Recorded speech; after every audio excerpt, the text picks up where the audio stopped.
उत्तर प्रदेश की राजधानी लखनऊ में सीएम योगी आदित्यनाथ के नेतृत्व में कैबिनेट की महत्वपूर्ण बैठक हुई, जिसमें डेटा संशोधन नीति, साथ ही सेटलमेंट डीड समेत 13 अहम प्रस्तावों पर मोहर लगा दी गई।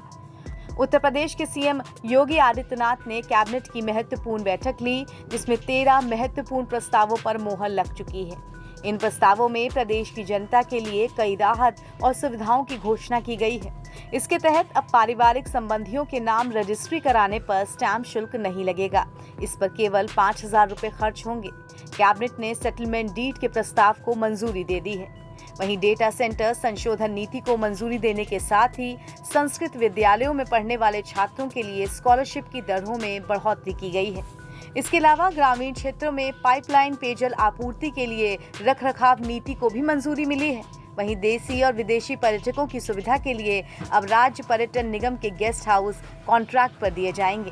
कैबिनेट ने पारिवारिक संबंधों के बीच संपत्ति के रजिस्ट्री पर स्टैंप शुल्क में छूट देने का निर्णय लिया है।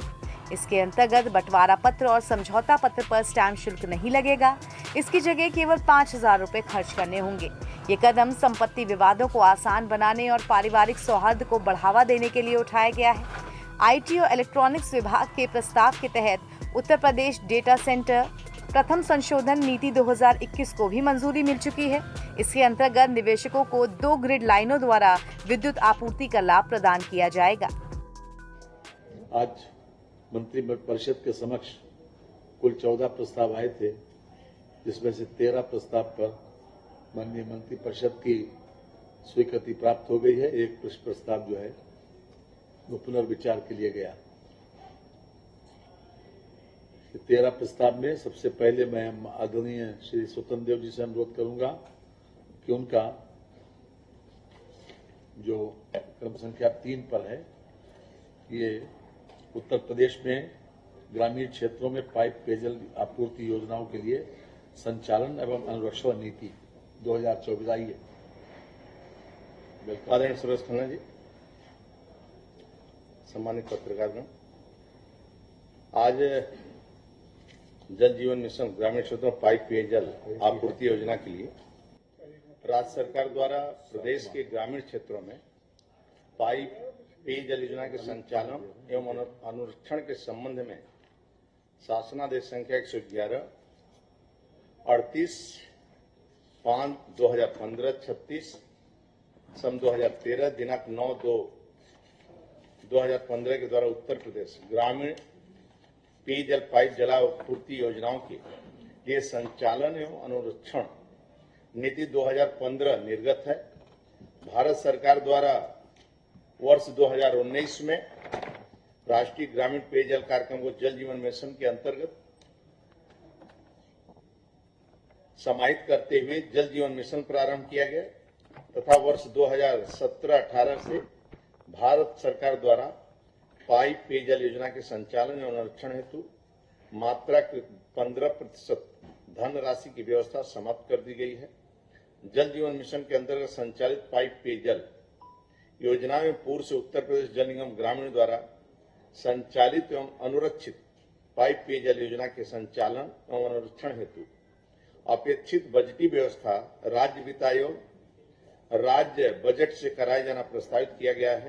प्रस्ताव है प्रदेश में आने वाले देशी विदेशी पर्यटकों को बेहतर आवासीय एवं खान पान की सुविधा उपलब्ध कराने हेतु उत्तर प्रदेश राज्य पर्यटन विकास निगम द्वारा संचालित पर्यटक आवास गृहों को प्रबंधकीय संविदा के आधार पर निजी उद्यमियों के माध्यम से संचालित करने के लिए माननीय जयवीर सिंह, जैसा कि हम सबको बड़ी बात महसूस भी हो रहा है कि उत्तर प्रदेश के प्रति पर्यटकों का, क्या धार्मिक पर्यटक हो अन्य पर्यटक हो, उनकी आवक में निरंतरता के साथ वृद्धि हो रही है। जहां 2016-17 में लगभग 16 करोड़ पर्यटकों की आवक उत्तर प्रदेश में थी, उसके सापेक्ष वर्ष 2023 में 48 करोड़ पर्यटकों की आमद उत्तर प्रदेश में दर्ज की गई है और इस साल और काफी बढ़ने की संभावना है। और 2025 में हमारा कुंभ का आयोजन भी है। तो इसी के दृष्टिगत जो भी पर्यटक आए उनके लिए ठहरने की व्यवस्था और खान पीन की बेहतरीन व्यवस्थाएं संभव हो सके, इसके दृष्टिगत जो हमारे उत्तर प्रदेश राज्य पर्यटन विकास निगम के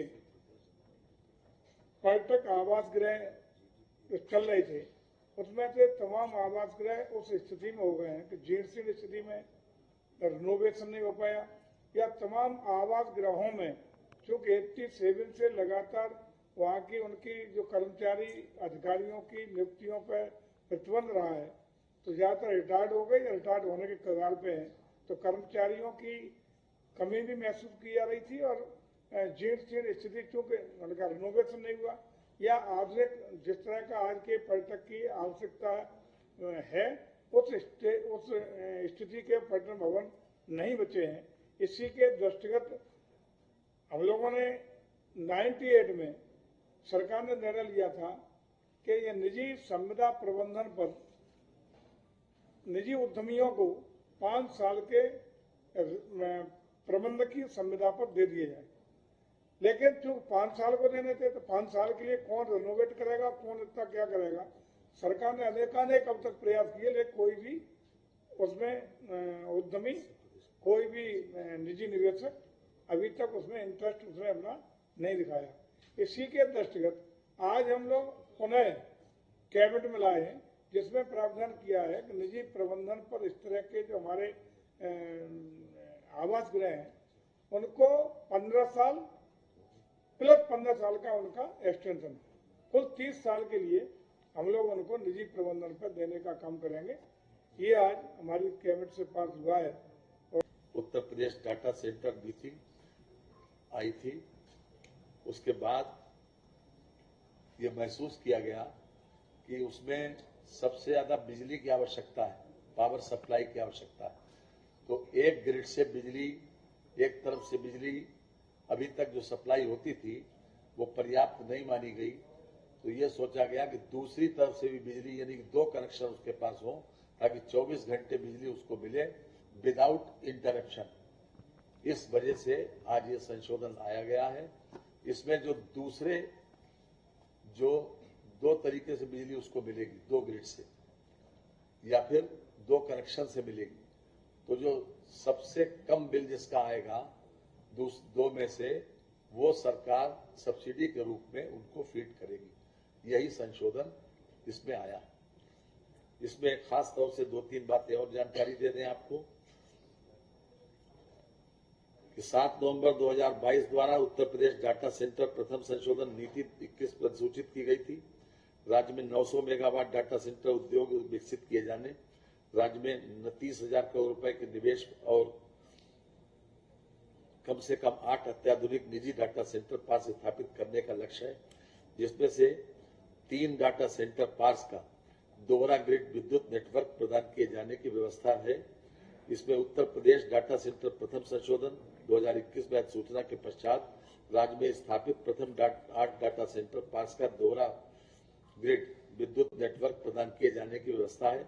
नीति के प्रावधानों के अंतर्गत एक ग्रिड की लागत दोनों ग्रिड में जो कम हो की प्रतिपूर्ति आईटी एवं इलेक्ट्रॉनिक्स विभाग द्वारा वहन की जाएगी तथा अन्य ग्रिड की लागत डाटा सेंटर पार्क द्वारा वहन की जाएगी। ये व्यवस्था इसमें की है, चूंकि ये एनबीटी ऑनलाइन की रिपोर्ट।